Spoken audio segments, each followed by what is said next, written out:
கர்த்தருடைய நாமம் மகிமைப்படுவதாக. மீண்டுமாக நம்ம மத்திய சுவிசேஷம் 5ஆம் அதிகாரம் அதனுடைய 14வது வசனத்தை 6வது பாகமாக மலைப்பிரசங்கத்துடைய 6வது பாகமாக நம்ம தியானிக்க போகிறோம். வாசிங்க பாப்பா. 5ஆம் அதிகாரம் 14வது வசனம். நீங்கள் உலகத்திற்கு வெளிச்சமாயிருக்கிறீர்கள். நீங்கள் உலகத்துக்கு வெளிச்சமாய் இருக்கிறீர்கள். மலையின் மேல் இருக்கிற பட்டணம் மறைந்திருக்க மாட்டாது. இந்த வார்த்தையோடு தேவன் நம்மோடு கூட இடைப்படுவதற்காக நான் அப்படியே கண்களை மூடி கர்த்தரை நாம் சோதர பண்ணுவோம். சோதரன் இன்றைக்கும் எங்களோடு கூட இதன் மூலமாய் கேட்கிற யாவருக்கும் பிரயோஜனம் உண்டாக, அதன்படி வாழ, தேவன் விரும்புகிறபடி நடக்க கிருபை செய்வீரார். இயேசுவின் நாமத்தில் ஜெபிக்கும் நல்ல பிதாவே, ஆமீன். அல்லேலூயா. கர்த்தருடைய நாமம் மகிமைப்படுவதா. இங்கே மலை பிரசங்கத்தில் இயேசு கிறிஸ்து கிட்டத்தட்ட 3 நாள் இரவும் பகலும் பிரசங்கித்து இந்த 10வது அந்த வார்த்தைகள் வரும்போது தான் கர்த்தர் சொல்கிறார், நீங்கள் அந்த உலகத்திற்கு வெளிச்சமாய் இருக்கிறீர்கள் அப்படிங்கிறார். அப்போ ஆணுடைய விருப்பம் அதில் வெளிப்படுது. ஆணுடைய வாஞ்ச ஆசை அந்த வார்த்தையில் வெளிப்படுது. தன்னுடைய மலைப்பிரசங்கத்தில் இருக்கிற அத்தனை பேரும் அவருடைய விருப்பத்தை வெளிப்படுத்துகிறார். அவருடைய விருப்பத்தை நிறைவேற்றும்படி அவங்க வாழ்க்கையில் இருக்கணும்னு கர்த்தர் விரும்புகிறார். ஆனால் அவர் மாத்திரம் விரும்பினால் பத்தாது. அந்த மலைப்பிரசங்கத்தில் கலந்து கொண்டு இருக்கிற அத்தனை பேர் அதை விரும்பினால் மாத்திரம்தான் நடைபெறும். அந்த வாஞ்சை அவளுக்குள்ளாக இருந்தால் தான் நடைபெறும். எந்த ஒரு காரியமோ நம்ம ஒன்று செஞ்சாதான் கர்த்தர் இன்னொன்று செய்வார்.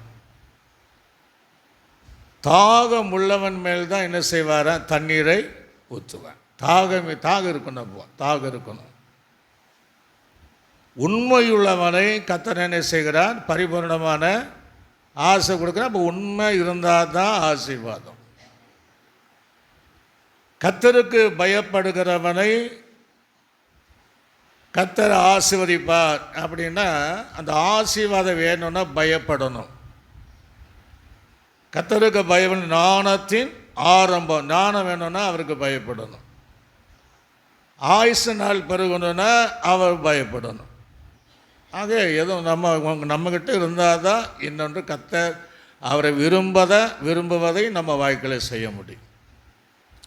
எத்தனையோ காரியங்களை நம்ம சொல்லிகிட்டே இருக்கலாம். பைபிளில் நீங்கள் எல்லாம் பார்த்தீங்கன்னா எல்லாம் அப்படி தான் இருக்கும். ஆபத்து காலத்தில் என்னை நோக்கி என்ன செய்ய கூப்பிடு. அப்போ தான் என்ன செய்கிறாரா?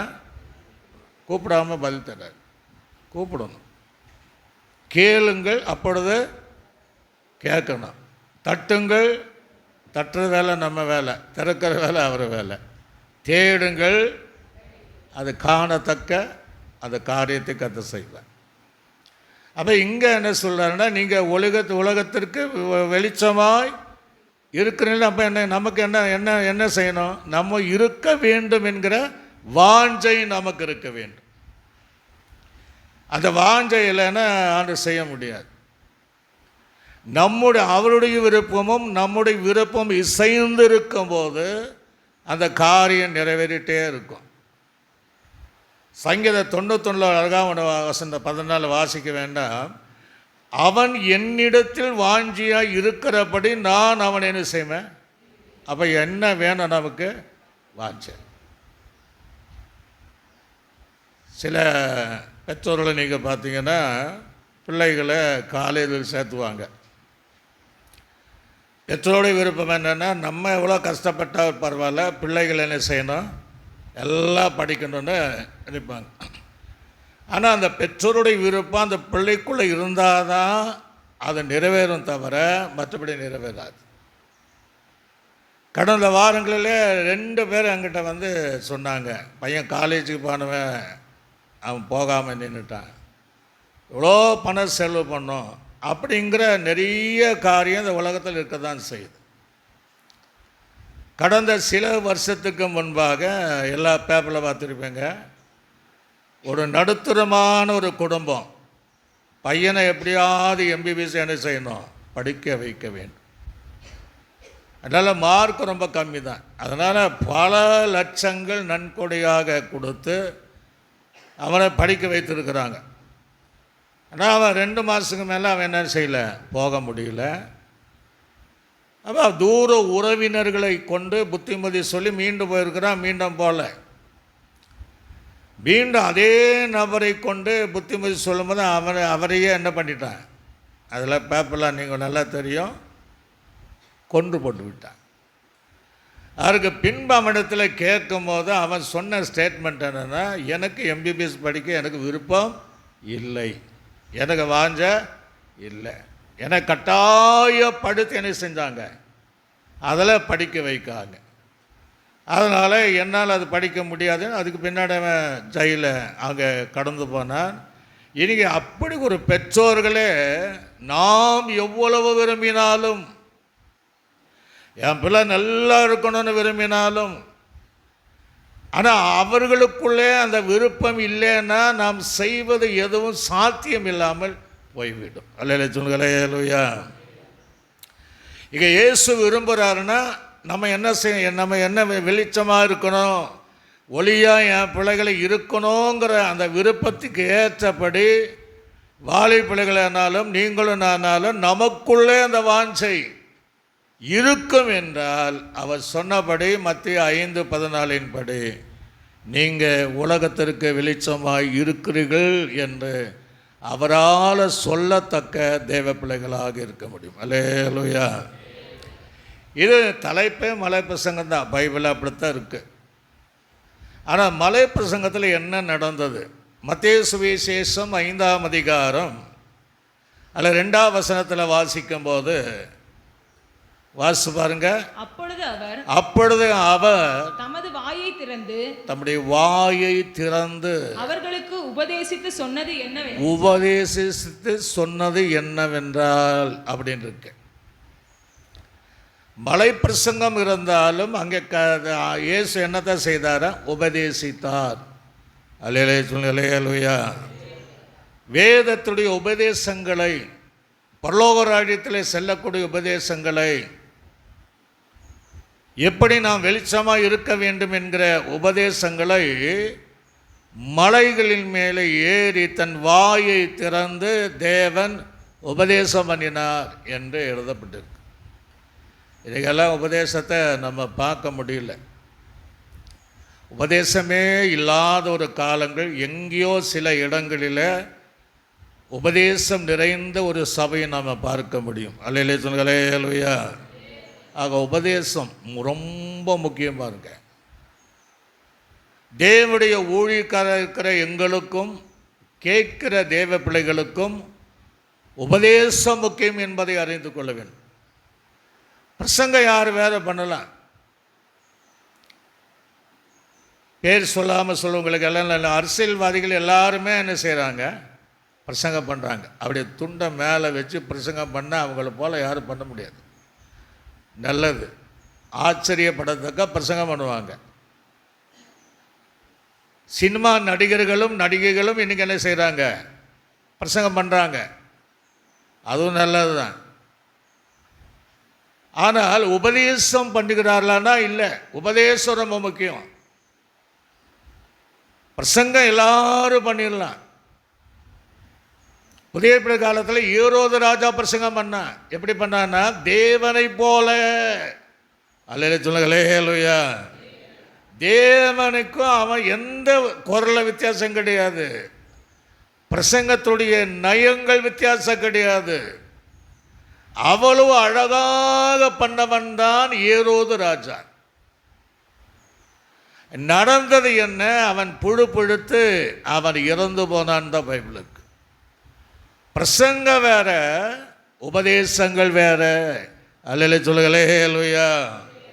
ஆக மலை பிரசங்கத்தில் மலையில் மேலே ஏறின உடனே அந்த ஜனங்களுக்கு தன் வாயை திறந்து உபதேசம் பண்ணினா என்று எழுதப்பட்டது. அப்புறம் அந்த ஜனங்க எதற்காக போனாங்கன்னா உபதேசத்தை கேட்பதற்காக போனார்கள்.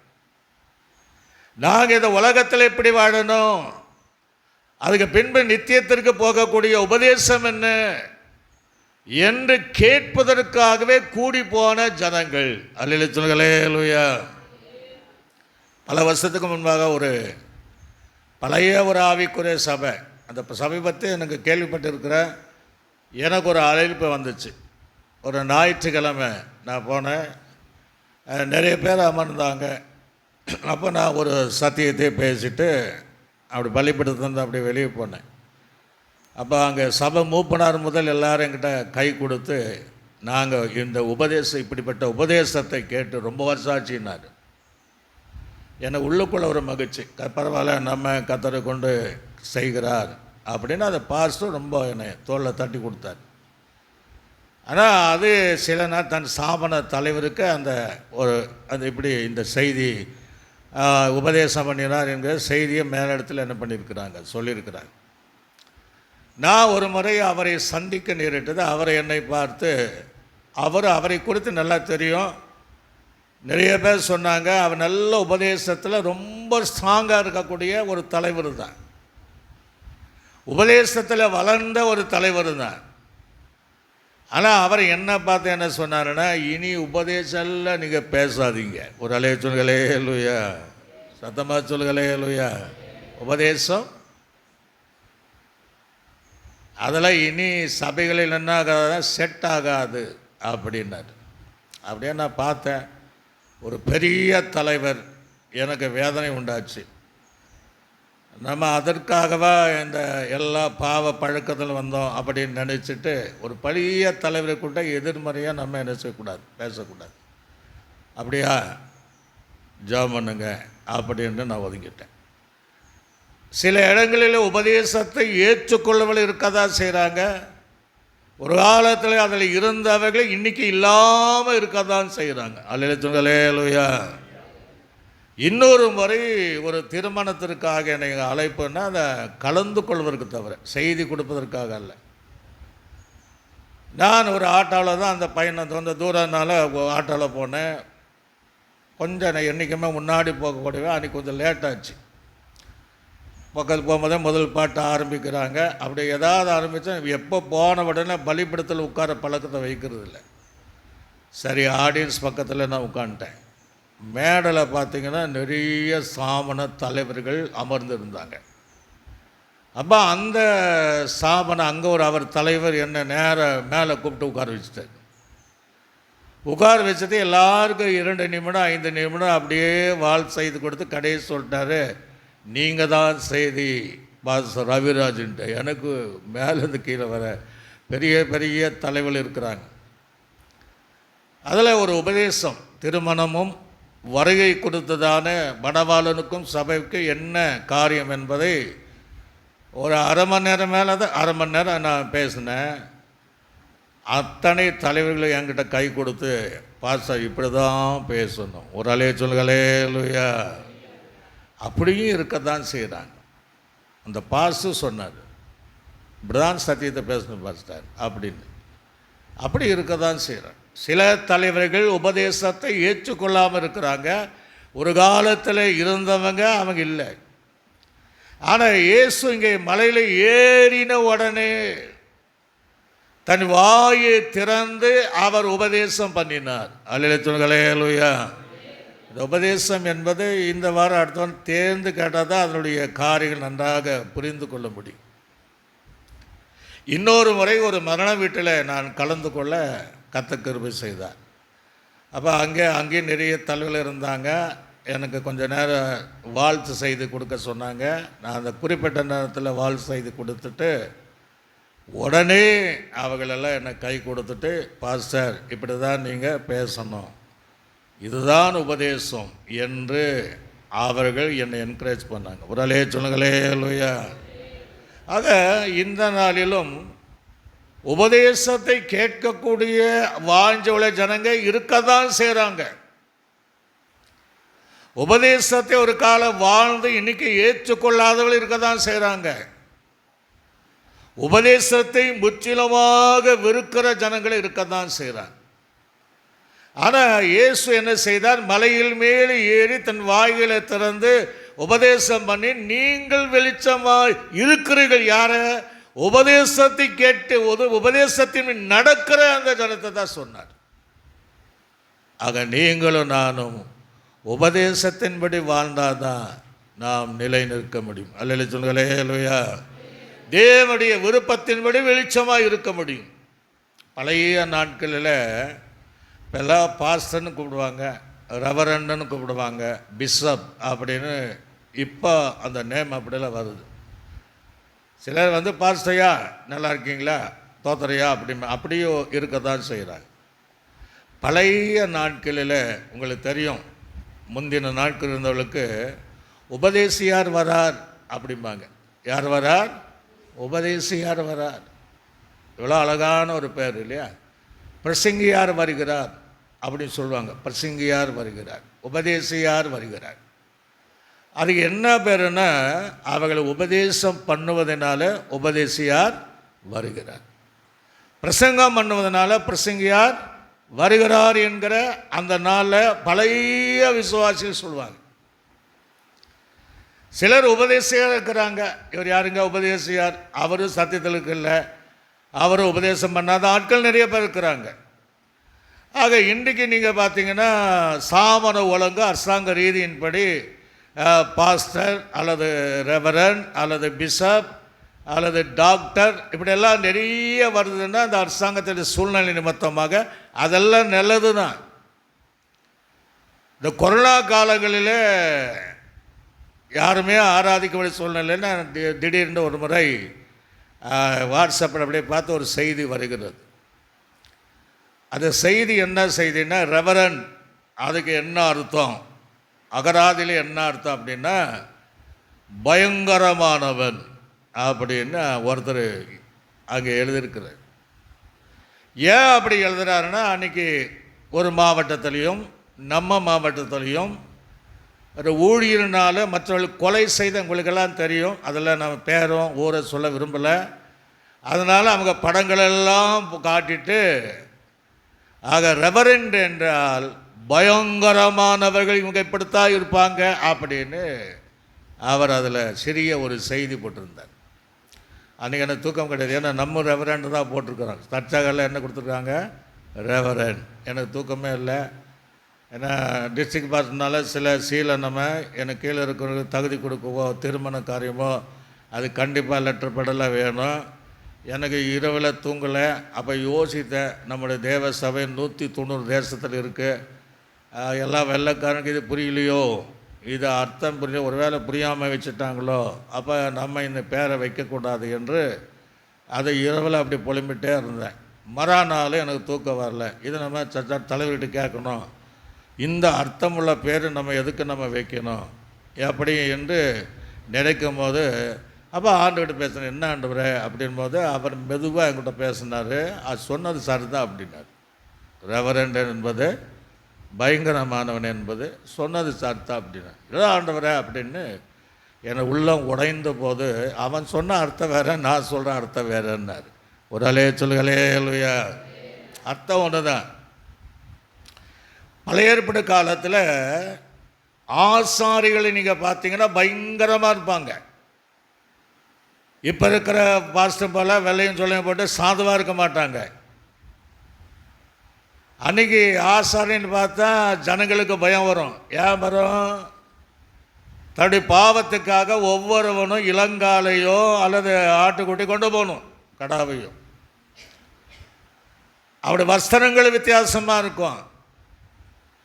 அப்போ அங்கே கொண்டு போனால் அப்படியே கண்ணு முன்னாடியே தோல் உரித்து வெட்டுவான் பாருங்க. அந்த ரத்தம் எல்லாம் அப்படி சரீரத்தில் என்ன செய்யும்? ரத்த கரை இருக்கும். கையில் வேறு என்ன வச்சுருப்பான்? அறிவால் வச்சுருப்பான், ஷார்ப்பாக வச்சுருப்பான். இங்கே நிற்கிறவன் பார்ப்பான், ஆசாரியனை பார்க்கவே அவன் பயப்படுவான். அல்லே சொல்லுகளே லூயா, சத்தமாக சொல்லுகளே லூயா. ஏன் பயப்படுவேன்? தப்பி தவறி நம்மளை வெட்டிடக்கூடாது அப்படின்ட்டு நல்லா பயந்து இருப்பான். அந்த இடங்களை துண்டு துண்டாக வெட்டுவான். அதை நெருப்பு வச்சு எல்லாத்தையும் வேக வைப்பான். அப்போ அந்த ஆசாரிகள் பயங்கரமான தோற்றத்தோடு தான் காணப்படுவார்கள். அதனால் அவங்களுக்கு பயமாக இருப்பாங்க. இன்றைக்கி யாருக்குமே ஆசாரியனோ ரெவரண்டுக்கோ பயப்படுறதில்லை. ஒரு அலே சொல்லலே லூயா. அன்றைக்கி இருக்கிற காலங்கள் வேறு, இன்றைக்கிற எதிர்த்து பேசுகிறவளாய் அவர் என்ன செய்ய போகிறார் பார்த்துடுவோம். அப்படித்தான் எல்லா சபைகளிலும் இருக்கக்கூடிய ஒரு சூழ்நிலை. அப்போ ஆண்டு சொல்ல ஆரம்பித்தார், பயங்கரமானவன் தான் அர்த்தம், நான் சொல்கிற அர்த்தத்தை கேளு அப்படின்னார். எனக்கு இருதயத்தில் பேசினான். அப்போ சொன்னார், என்னுடைய ஊழியக்காரர்கள் ரெவரண்டு சொல்லக்கூடியவர்கள் உபதேசம் பேசுவதில் பயங்கரமானவர்கள். உடலே சொல்லுகளே லூயா. பாடல்களை ஏற்றி பாடுவதிலே பயங்கரமானவர்கள். முழங்காலிலே ஜெபம் பண்ணுவதிலே தானியேலை போல பயங்கரமானவர்கள். முழங்காலிலே நின்று வேதத்தை வாசிக்கிற என்னுடைய ஊழியக்காரர்கள் பயங்கரமானவர்கள். ஆத்துமாக்களை சம்பாதிக்கிற என்னுடைய ஊழியக்காரர்கள் பயங்கரமானவர்கள். இன்னும் சபை கட்டுவதில் என்னுடைய ஊழியக்காரர்கள் பயங்கரமானவர்கள். இப்படியே ஆண்டவர் சொல்லிட்டே போறார். ஒரு அலே சொல்களே லூயா. கன்வர்சன் பிரசங்கத்தில் பேசுவதில் என்னுடைய ஊழியர்கள் பயங்கரமானவர்கள். மற்றவர்கள் தனித்தால் ஊழியம் செய்வதில் என்னுடைய ஊழியர்கள் பயங்கரமானவர்கள். என்னை தவிர மற்றவர்களை ஆராதிக்க கூடாதபடி தேவனுக்கென்று பக்தியாய் இருக்கிற, அது எபிரேயர் வாலிபல இருக்கிற அன்பேற்பட்ட ஊழியர்களும் பயங்கரமானவர்கள். அல்லேலூயா. இதுக்கு தான் இந்த அர்த்தம். எனக்கு நல்ல மகிழ்ச்சி. அப்போ இன்னொரு ரெவரண்டு கூட சேர்த்து என்ன செஞ்சிடலாம், போட்டால் கூட தப்பில்லை. அது எப்படி? அப்படி இருக்கிறவளை தான் கத்த சொல்கிறார். அவர்கள் பயங்கரமாய் சரி சொல்லுவாங்க இல்லையா, பாஸ்டர் இவர் பயங்கரமாக செய்து கொடுப்பார் சொல்கிறோம் இல்லையா நம்ம. இவர் பாஸ்டர் பயங்கரமாய் பாடுவார், இவர் பயங்கரமாய் இசை வாசிப்பார். அல்லேலூயா சொல்லுகளே லூயா. ஆக என்னுடைய வழிகள் இசைக்கரை வாசிப்பதில் பயங்கரமானவர்கள். அதான் அர்த்தம். அவர் அப்படி எழுதினார். ஆனால் ஆண்டவர் இந்த விளக்கத்தை கொடுத்தார். அதுக்கு முன்னாடி மேலிடத்தில் கேட்கல, நானே அது சமாதானமாய் என்னை மாற்றிக்கொண்டேன். அல்லேலூயா சொல்லுகளே லூயா. ஆனால் ஆண்டவர் சொன்ன அர்த்தங்களிலே நான் உபதேசம் பண்ணுவதிலே இயேசுவை போல பயங்கரமானவளாய் இருக்க வேண்டும். ஆனால் உபதேசம் பண்ணுவதற்கு சிக்கல் வந்துட்டே இருக்கும், தடை வந்துட்டு இருக்கும். அதுக்கு பயப்படக்கூடாது, கவலைப்படக்கூடாது, முகதாட்சணியம் பார்க்கக்கூடாது. நாம் தேவனுக்கென்று உபதேசம் பண்ணும்போது தேவனுக்கு பயந்து முகதாட்சணியம் இல்லாமல் தேவ ஜனங்கள் நம்மை நம்பி தந்திருக்கிற தேவ பிள்ளைகளுக்கு அந்த தேவன் சொல்லுகிற அந்த உபதேசங்களை பண்ணக்கூடியவளாக இருக்குவேன். அல்லேலூயா. நல்ல கவனிங்க. சபை என்பது இப்படியா ஒரு 5 வருஷம் ஓட்டி போடலாம், அப்படியே அட்ஜஸ்ட்மெண்ட்டு போகலாம் என்பது சபை அல்ல. ஒவ்வொரு ஊழியருக்கும் என்ன பொறுப்புன்னா அந்த சபையை மணவாளனுக்கிட்ட போய் நிப்பாட்டணும். 1000 பேர் 2 பேர் 2000 பேர் வராங்கிறா என்கிற பெருமை அல்ல. கொஞ்சம் பேரோ நிறைவேற பேரோ, ஏன்னா இங்கே இடத்துல ஆண்டு கேட்பார், நீ உபதேசம் பண்ணியா கேட்பார், உங்களே கேட்பார், இன்னும் டேட்டில் உபதேசம் பண்ணார் இல்லையா நீ கேட்டியான்னு கேட்பார். ஏன்னா அந்த ஜீவ புஸ்தகம் வேறு புஸ்தகத்தை தான் எல்லாம் ஞாபக புஸ்தகம் எல்லாம் வச்சு தான் நியாயம் தீர்ப்பார். அல்லேலூயா சொல்லுகளே லூயா. ஏனோ தானு பிரசங்கம் பண்ணுறது போனால் எல்லா வாரமும் ஆசீர்வாதமே பண்ணிட்டு இருந்தானே ஆண்டுடைய வருகைக்காக நாம் எப்படி நிற்க முடியும்?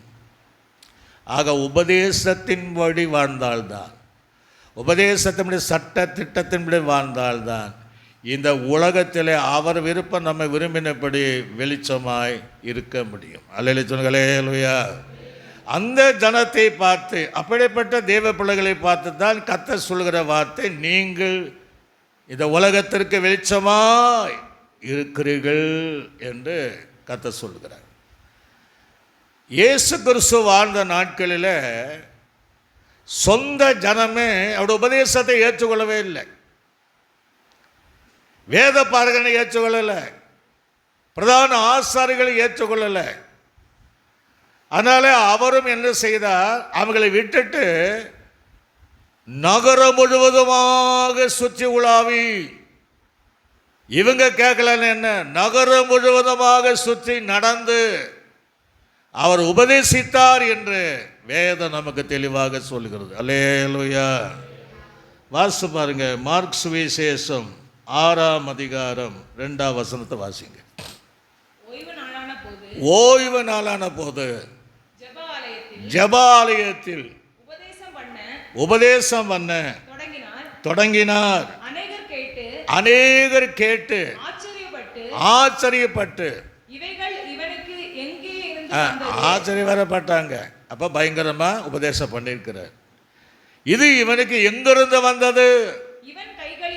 இவன் கைகளினால் இப்படிப்பட்ட பலத்த செய்கைகள் நடக்கும்படி இவனுக்கு கொடுக்கப்பட்ட ஞானம் எப்படிப்பட்டது அப்படின்னு மேலே சொன்ன தச்சன் மகளால் மரியானுடைய அப்படி சொல்ல வந்துட்டு அவர் அதற்கு மேலே அவர் பூமியில் இருக்கிற நகர பகுதியெல்லாம் சென்று அவர் உபதேசம் பண்ண தூக்கினார். அல்லையில சொல்லுங்களே லோயா. ஆச்சரியப்படணுங்க. உபதேசம்னா ஆச்சரியப்படத்தக்க உபதேசங்களை சொல்லணும் ஜனங்களுக்குள்ளே. அதுதான் உபதேசம். அதிர்ச்சி அடையக்கூடிய உபதேசம் இல்லை, ஆச்சரியப்படத்தக்க உபதேசங்களை சொல்லணும். இயேசு கிறிஸ்துவை குறித்து இந்த உலகத்தை வாழும்போது அப்போ என்ன சொல்கிறாங்க அப்படின்னு பார்த்தீங்கன்னா, லூக்கா சுவிசேஷம் 20ஆம் அதிகாரம், லூக்கா 20ஆம் அதிகாரம் 19ஆம் வசனம் முதல் அங்கே 26ஆம் வசனம் வரைக்கும் நீங்கள் வாசிங்கன்னா, பிரதான ஆசாரியனும் வேத பாரகனும், யார் யார் பிரதான ஆசாரியன் வேத பாரகனும் தங்களை குறித்து இந்த உண்மை இந்த உபதேசத்தில் சொன்னார் என்று அறிந்து அந்த இடத்துல அவரை பிடிக்க வகை தேடினார்கள். மனுஷருக்கு என்ன சுற்றி பயந்திருந்தார்கள். அவர் சமயம் பார்த்து தேசாதிபதியின் ஆளுகைக்கும் அதிகாரத்துக்கும் அவரை ஒப்பு கொடுக்கும்படி அவருடைய பேச்சில் குற்றம் கண்டுபிடிக்கலாம் என்று எப்படி இருக்காங்க பாருங்க. தங்களை உண்மையுள்ளவர்களாக காண்பிக்கிற லேவுக்காரர்களை அவ்விடத்தில் அனுப்பினார். எப்படி அவருடைய உபதேசத்தை குறித்து குற்றம் ஏதாவது இருக்கிறதா என்று தேசாதிபதிகளை உண்மையுள்ளவளாக வேஷம் தரித்து லேவு பார்ப்பதற்காக இயேசுவிடத்தில் அனுப்புனாங்களா? ஒல்லாலே சொல்லுங்களே லூயா. அவங்க என்ன சொல்லியிருப்பாங்க?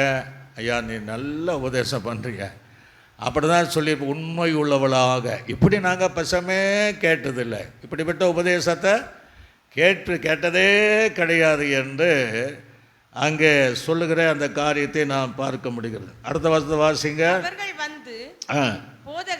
போதகரே நீ நிதானமாய் பேசி உபதேசிக்கிறீர் என்றும் என்ன இல்லையா, முகதாட்சணியம் இல்லாமல் தேவனுடைய மார்க்கத்தை சத்தியமாய் போதிக்கிறீர் என்றும் அறிந்திருக்கிறோம். அப்ப எப்படி பேசியிருக்கிறார்? முகாந்தரம் இல்லை, யாருக்கும் முகாந்தரம் இல்லாம உபதேச விஷயத்தில் யாருக்கு நீங்க தய பாராட்டாம சத்தியமாய் நிதானமாய் பேசுகிறீர் என்றும் எப்படி ஆக்ட் பண்றாங்க? நாங்க அறிந்திருக்கிறோம். அல்லேலூயா சொல்லுங்களே லூயா. அதுக்கு பின்னாடி தான் ஒரு டெஸ்ட்டை வைப்பாங்க. இதே வசனம் இன்னொருத்துல இன்னும் இருக்கு பாருங்க. இன்னொரு இடத்துல நீங்கள் பார்த்தீங்கன்னா மத்தேயு சுவிசேஷத்தில் நாம் திருப்பிக் கொள்வோம். மத்தேயு சுவிசேஷம் 22ஆம் அதிகாரம் 16ஆவது வசனத்தை வாசிங்க. தங்கள் சீசரையும் ஏரோதியரையும் அவரிடத்தில் அனுப்பினார்கள். அவர்கள் வந்து போதகரே சத்தியம் உள்ளவர் என்றும். எப்படி நீங்க யாரு? சத்தியத்தில் ரொம்ப ஸ்ட்ராங்கா இருக்கீங்க. சத்தியம் உள்ளவர் என்றும் தேவனுடைய மார்க்கத்தை சத்தியமாய் போதிக்கிறவர் என்றும் முகதாட்சணியம் இல்லாதவளாய் இல்லாதவர் ஆகையால் எவனை குறித்தும் எவன் அங்கே இப்போ வேடாந்துக்கு நல்ல எவன் யாரை குறித்து ஒரு மரியாதை இருக்கும். எவனை குறித்தும் உமக்கு கவலை இல்லை என்றும் அறிந்திருக்கிறோம். கவலை இல்லை என்று அறிந்திருக்கிறோம். முதலே சொல்லுங்களே லூயா. யாரை குறித்து உங்களுக்கு முகதாட்சணை கிடையாது. பிரதான ஆசாரியனா அவரை குறித்து வேத பாருங்கண்ணா அதை குறித்து உங்களுக்கு முகதாட்சணை. எவனை கண்டும் உமக்கு என்ன இல்லை கவலை கிடையாது. முதலே சொல்லுங்களே லூயா. நீ செய்கிற, நீ பேசுகிற, நீ அறிந்திருக்கிற, சொல்ல வந்திருக்கிற உபதேசங்களை, சத்தியங்களை நிதானமாய் நீ சத்தியமாய் உண்மையாய் பேசுகிறீர் என்பதை அறிந்திருக்கிறோம் என்று அதை லேவு பார்க்கிறவர்கள் அங்கே சொல்லுகிற காரியத்தை நம்ம பார்க்க முடியும். இதே வசனம்தான் இன்னொருத்துல எழுதப்பட்டிருக்கு. அது மார்க் சுவிசேஷம் 12ஆம் அதிகாரம் 13-14 பார்த்தீங்கன்னா மார்க்கு இந்த ஊமையை தங்களை குறித்து சொன்னார் என்று அவளை அறிந்து பிடிக்க வகை தேடினார்கள். ஆனாலும் ஜனத்துக்கு பயந்துட்டாங்க. ஏன்னா நிறைய கூட்டம் அற்புதம் நடக்குது, ஜனம் கூட மாட்டாங்க, பயந்து போய்விட்டார்கள். அவருடைய பேச்சிலே அவரை அகப்படுத்தும்படிக்கு பரிசேயரிலும் ஏரோதியரிலும் சிலரை அவரிடத்தில் அனுப்பினாங்க. இதேதான் அனுப்பினாங்க. அவர்கள் வந்து போதகரே நீர் சத்தியம் உள்ளவர் என்றும் எவனை குறித்தும் உமக்கு கவலை இல்லை என்றும் அறிந்திருக்கிறோம். அல்லேலூயா. அவங்க சொல்றாங்க தெரியும், அதெல்லாம் அதை ஆக்ட் பண்ணுறாங்க. லேவு பார்க்க வந்தாங்க அப்படின்ட்டு ஒரு சோதனை, உபதேசத்தில் ஒரு சோதனை வச்சார். என்ன வச்சான்னு, ராயனுக்கு வரி கொடுப்பது நியாயமா? என்ன சொல்வார் பாப்பா, நீ தான் பயப்படாத மனுஷனே, கவலைப்படாத மனுஷனே, புகாந்தரம் இல்லாத மனுஷனே அப்படின்னு அப்படி நினச்சாங்க. ஆண்டவர் சொன்னார், ஒரு பணத்தை கொண்டு வாங்க. ஒரு அலைய சொல்களே லூயா. அப்படியே காட்டி சிம்பிளாக உபதேசம் பண்ணிட்டார். மேலே இந்த எழுத்து யாருடையது? ராயனுடையது. அப்போ என்ன செய்யுங்க, ராயனுடையதை ராயனுக்கு செலுத்துங்கள், தேவனுக்குரியவைகளை ஒரு அலைய சொல்களே லூயா. அவர்கிட்ட உபதேசத்தில் யாருமே நிற்க முடியாது. அப்படியே வெக்கப்பட்டு போனாங்க. உபதேசம் கேட்கும்போது அவர் லேவு பார்க்குறவர்கள் போல வந்தாலும் அவர் இவங்களை பார்த்து கூட இல்லை, சரியான உபதேசம் கொடுத்து தேவன் அவளை அனுப்பினார். அதான் மலை பிரசங்கத்தில் அந்த உபதேசம், தேவன் வாய்களை திறந்து அவர் உபதேசம் பண்ணினார். அல்லேலூயா சொல்லுங்களே லூயா. நீங்களும் நானும் உபதேசத்தை ரொம்ப விரும்பணுங்க. இதுதான் கரை சேர்க்கும். பிரசங்கம் வந்து எல்லாம் பண்ணிடலாம், பிசாசு கூட பண்ணும், தேவனோடு பண்ணிச்சு, வசனத்தோடு தான். ஆதாம் ஏவாளுக்கு பிரசங்கத்தில் தான் அவன் அந்த ஆதாம் ஏவாள் அங்கே வஞ்சிக்கப்பட்டது. நீ தேவனை போல், அதுவும் அதான் பிரசங்கம் தான். ஆனால் பிரசங்கம் இருக்கணும், அதுக்குள்ளே உபதேசங்கள் சத்தியங்கள் இருக்க வேண்டும். அல்லேலூயா. அப்போ தேவனுடைய உபதேசம் இப்படி இருக்கும் அப்படிங்கிறது பைபிளில் ஏராளமான காரியம் இருந்தாலும் அந்த உபதேசத்தின்படி வாழ்கிற தேவ பிள்ளைகளை பார்த்து தான் கர்த்தர் சொல்கிற வார்த்தை, ஏசப்பா சொல்கிற வார்த்தை, நீங்கள் இந்த உலகத்திற்கு எப்படி இருக்கீங்க, வெளிச்சமாக இருக்கிறீர்கள் அப்படிங்கிற. உபாகம் எழுதின சரித்திர புத்தகத்தில் பார்த்தீங்கன்னா 32ஆம் அதிகாரம் 2ஆம் வசனத்தை வாசிங்க. மழையானது இளம் பயிர் என்பது என்ன? அப்போ தான் விதை விளைச்சி அப்படியே மேலே வருது பாருங்கள், அதுதான் இளம் பயிர். பயிரின் மேலே பொழிவது போல என் உபதேசம், பனித்துளிகள் புல்லின் மேலே இறங்குவதை போல என் வசனம் இறங்கு. ஆண்டுடைய உபதேசம் சொல்றார், இளம் பயிரின் மேலே மழை பெய்வதை போல என் உபதேசம் என் ஜனங்கள் மேலே அவ்விதமாக இருக்குங்கிறார். நீங்கள் மழை நீங்கள் பார்த்தீங்கன்னா மழையில் நிறைய பெருமழை, கல்மழை அப்படியெல்லாம் மழை இருக்குது. ஆனால் மழை எப்படி பெய்யும் அதைத்தான் இங்கே சொல்கிறாரு. மழை ஆரம்பத்தில் ஒவ்வொரு சொட்டாக தான் விழும்.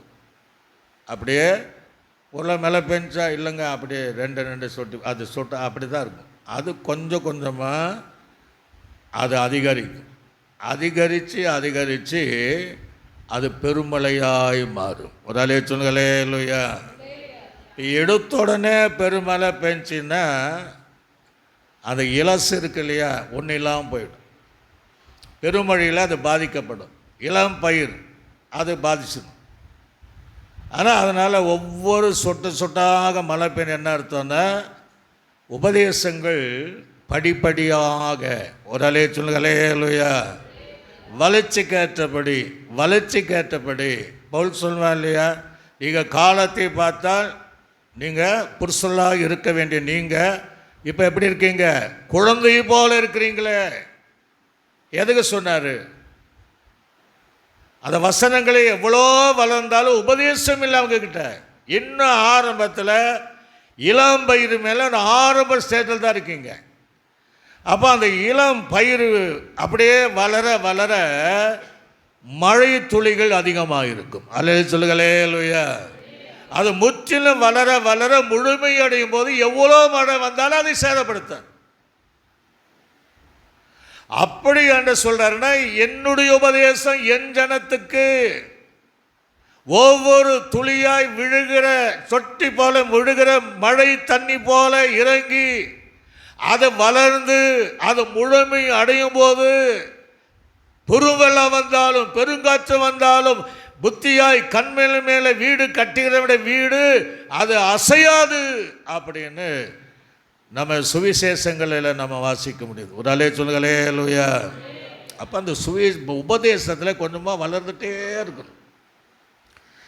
இந்த விஷயத்தில் சில நேரங்களில் எங்களுக்கும் அந்த ஆதங்கம் இருக்குது. எவ்வளோ நம்ம பிரசங்கம் பண்ணுறோம், இன்னும் வளரலையே, உபதேசத்தின்படி வாழலையே என்கிற ஆதங்கம் எங்களுக்கு இருக்கத்தான் செய்யும்.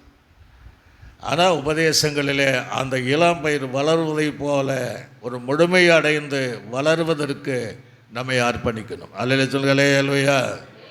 அப்படிப்பட்ட அந்த உபதேசத்தை கேட்கிற ஜனங்கள் மாத்திரம்தான் தேவன் விரும்புகிற, நினைத்திருக்கிற, ஆசைப்படுகிற அதை வெளிச்சமாக இருக்க முடியும் தவிர மற்றவர்கள் யாரும் அதில் இருக்க முடியாது. இன்னும் சிலர் சொல்லுவாங்க, என்ன சொல்லுவாங்கன்னா, நம்ம எல்லாம் சொல்லி தான் வந்திருக்கிறோம், அவருக்கு ஊருக்கு தான் உபதேசம் பண்ணுறார், அவர் குடும்பத்துக்கு என்ன செய்யலை உபதேசம் சொல்லியிருக்கீங்க போல், அதை சிரிக்கிறீங்க. ஊருக்கு தான் உபதேசம் பண்ணுறாரு, அவர் சொந்த குடும்பத்துக்கு என்ன செய்யலை உபதேசம் பண்ணவில்லை. அதில் இன்னொரு உலக பழமொழி இருக்குது, ஊரார் பிள்ளையை ஊட்டி வெளுத்தா தான் பிள்ளை அப்படின்னு இருக்கு.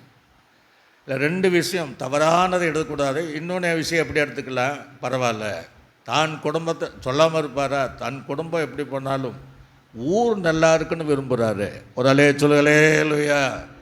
ஊர் ஜனங்க உபதேசத்தை கேட்டு நல்லா இருக்கணும்னு விரும்புகிறாரு என்று அவரை பாராட்ட வேண்டிய தவிர அவரை பரிகாசம் பண்ணக்கூடாது. ஒரு அலைய சொல்லுகளே இல்லையா.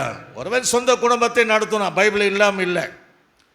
எந்த உபதேசம் பண்ணிருக்கிறவர்கள் தன் குடும்பம் கெட்டு போகணும் யாரும் விரும்ப மாட்டாங்க, சொல்லவாங்க. சில திருட மாட்டாங்க, சில பிள்ளைகள் தவறான வழியில் நடப்பாங்க. அதனால் அவர் அப்படின்ட்டு உபதேசம் பண்ணாமல் இருக்க முடியாது. ஊராவது நல்லா இருக்கட்டும், என்னை சுற்றி இருக்கிற ஜனங்களாவது நல்லா இருக்கட்டும் என்று சொல்லி உபதேசிக்கிற ஜனங்களை அதிகமாய் நேசித்து அப்படி அன்பு பாராட்டணும். நல்லே சொன்னாலே இல்லையா. நீங்கள் பைபிளை நல்லா பார்த்துக்கிட்டு தெரியும். ஆரோன் அவனை ஊழி நாய் திறந்து கொண்டான். ஆரோனுடைய பிள்ளைங்க எப்படி இருந்தாங்க அது உங்களுக்கு தெரியும். அதனால் ஊழியம் செய்யாமையாக இருந்தான். ஒரு அலைய சொல்லுகளே இல்லையா. சாமு வேலை சொல்கிறாங்க, உமக்கு வயசாகி போச்சு, உன் பிள்ளைகளும் சரி கிடையாது, அதனால் சாமு வேலை ஊழியம் செய்யாமையாக இருந்தால். ஒரு அலைய சொல்லுகளே இல்லையா. அதை ராஜா எடுக்கிற சொல்கிறேன், உமக்கு வயசாகிடுச்சு, பிள்ளைகள் என்ன செய்யலை, ஒழுங்கு கிடையாது, அதனால் எங்களுக்கு ஒரு ராஜா வேணும் அப்படின்ட்டு சாமுவேல் தீர்க்கதரிசி அவன் ஊழியம் செய்யாமையாக இருந்தான், அவனை உபதேசம் பண்ணாமலாக இருந்தான். ஏலியின் பிள்ளைகள் நல்லா தெரியும், எப்படி இருந்தாங்கன்னு தெரியும். ஏலியும் ஊழியம் செய்யாமையா இருந்தான். உலகத்துகளே அல்லையா, சத்தமாக சொல்லுகளே அல்லையா. உபதேசம் பண்ணுகிறவளை குற்றப்படுத்தி விடக்கூடாது. பரவாயில்ல, நம்ம நல்லா இருக்கணும்னு அவர் உபதேசம் பண்ணுறாரு என்று அவரை மனதார ஏற்றுக்கொண்டு அந்த அந்த உபதேசங்களை கேட்டு மலை பிரசங்கத்தில் தேவனுடைய உபதேசத்தை கேட்டு ஜனங்களை பார்த்து நீங்கள் எனக்கு வெளிச்சமாக இருக்கிறீர்கள் என்று சொல்லக்கூடிய அளவுக்கு உபதேசம் பேசுறவர்களை நம்ம என்ன செய்யணுங்க? அவளை நல்லா கனப்படுத்தணும். ஒரு நாளே சொல்லுங்களே லூயா. அதான் நீங்கள் சொல்லுங்க. மலை பிரசங்கத்தில் தேவன் கொடுத்த அந்த உபதேசத்தை நாம் பார்க்க முடியும். இந்த உபதேசத்தில் இன்னும் நாம் பார்த்தீங்கன்னா திருத்துவ உபதேசம், இதை தான் நம்ம பேசணும். அது இந்த நாள் முடியாது. அதில் முகவரியாக திருத்துவம். இன்றைக்கெல்லாம் பிதா, குமாரன், பரிசுத்த ஆவியான் மூன்றும் ஒன்றா தான் இருக்கிறாங்க. நம்ம வீட்டில் நீங்கள் பார்த்தீங்கன்னா சில நேரம் சிங்கிள் ஃபேஸு தான் அறியும். டபுள் ஃபேஸாக இருந்தது, 3 ஃபேஸாக இருந்தது, சிங்கிள் ஃபேஸில் நிறைய பேர் இன்றைக்கி சிங்கிள் ஃபேஸ் உபதேசம் தான் இருக்குது. இயேசு மாத்திரம்தான் தெய்வம். இன்னொரு குரூப்பு யெகோவா மாத்திரம்தான் தெய்வம். இன்னொரு குரூப்பு இயேசு கிறிஸ்துவும் ஆவியானவர் மாத்திரம்தான் தெய்வம். இன்னொரு குரூப்பு இயேசுவும் பிதாவது ஆவியானவரே கிடையாதுங்கிறார். ஆக இந்த நமக்கு 1 ஃபேஸ் அல்ல, 2 ஃபேஸ் அல்ல, 3 ஃபேஸில் தான் நம்ம வாழ்க்கை விடணும். அல்ல சொல்லுங்களே லூயா. திருத்துவ தேவனுடைய உபதேசத்தின்படி பிதா, குமாரன், பரிசுத்த ஆவியனுடைய அந்த உபதேசத்தை ஏற்றுக்கொள்கிறவனே, அந்த உபதேசத்தை பிரசங்கிக்கிறவனே, அவங்க மாத்திரம்தான் தேவனுடைய பார்வையில் இந்த உலகத்திற்கு வெளிச்சமாய் இருக்க முடியும். ஒரு அலே சொல்லுங்களே அல்லேலூயா. கைகளை தட்டி கர்த்தரை நாம் பயன்படுத்துவோம். அவர்கள் மாத்திரம்தான் இந்த உலகத்தில் வெளிச்சமாய் இருக்க முடியும். நீங்கள் ஆதி ஆகமத்தில் பார்த்தீங்கன்னா அது பூமியானது ஒழுங்கின்மையும் வெறுமையும் ஆழத்தில் இருந்துச்சு. அப்போ அந்த தேவன் என்ன செய்கிறாருன்னா வார்த்தை சிருஷ்டிக்கிற வார்த்தை, அந்த வார்த்தை தான் இயேசு. ஒரு அலே சொல்லுங்களே லூயா. அந்த யோவான் 1ஆம் அதிகாரத்தில் நம்ம அடுத்த இன்னும் தெளிவாக நம்ம பார்ப்போம். சொல்கிறது தேவன், அசைவாடினது ஆவியானவர். அல்ல சொல்லுங்களே லூயா.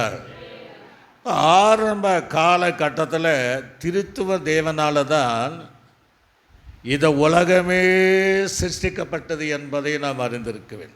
அதில் அது ஒன்றே நமக்கு போதும்.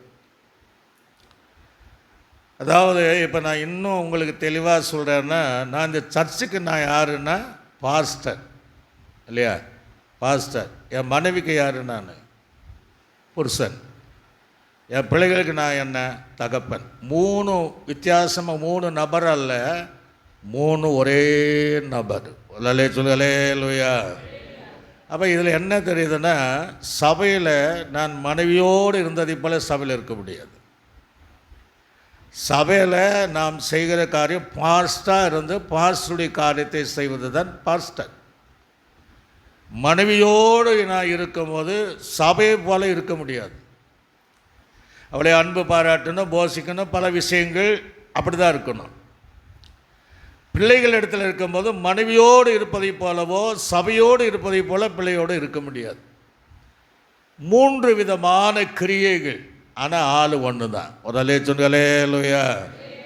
பாஸ்டர் வேற, புருஷன் வேற, தகப்பன் வேற அல்ல. இதுதான் திருத்துவம். பழைய ஏற்பாட்டு காலத்தில் எல்லாம் 3 பேர் இருந்தாங்க. ஆனால் பிதா ஸ்தானத்தில், தேவன் ஸ்தானத்தில் அவர் கிரியை செய்தார். அவர் ஒரு தேற்றரவாளன். அல்ல சொல்லுங்களே லூயா. அது நியாயப்பிரமாணத்தின் காலங்கள். இயேசு நியாயப்பிரமாணத்தில் வாழ்ந்தார். எதுவரை? அடக்கம் பண்ணுகிற வரையும் நியாயப்பிரமாணத்தின் காலங்கள் தான். அதான் அந்த சிலுவையில் இருக்கிற ஒரு கல்லனை பார்த்து சொன்னார். இன்று அவன் கேட்டது என்ன கேட்டான்? உடைய வருகை வரும்போது என்னை நீங்கள் என்ன செய்யணும்? நினைத்தரலும். ஆண்டு என்ன சொன்னார்? இல்லை வருகைக்கு இல்லை, அதுக்கு முந்தைய இன்றைக்கு என்னோட கூட பரதேச வருகை போகல. இயேசுவை தவிர வேறு யாருமே பரலோகத்தை ஏறி போகலை.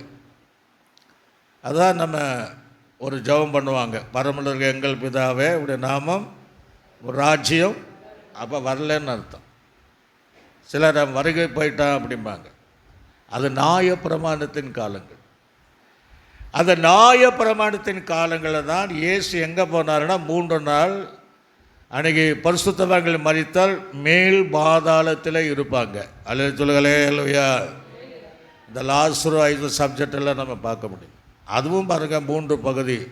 மேலே இடையில பிளவு, அடுத்தது அந்த ஐஸ்வர்யம் வேகிறத பார்க்குறோம். அதுவும் திருத்தவத்தில் இருக்குது பாருங்கள்.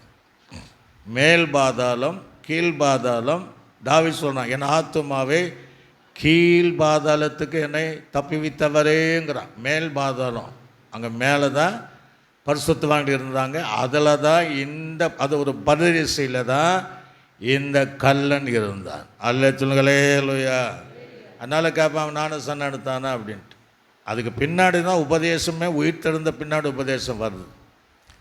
அப்போ இயேசு மரித்து 3ஆம் நாள் உயிர்த்தெழுந்தார் பாருங்க. அப்போ தான் புதிய உபதேசம். இயேசு ஒரு தேற்றரவாளனாக இருந்தார். அல்ல சொல்லுங்களே லோயா.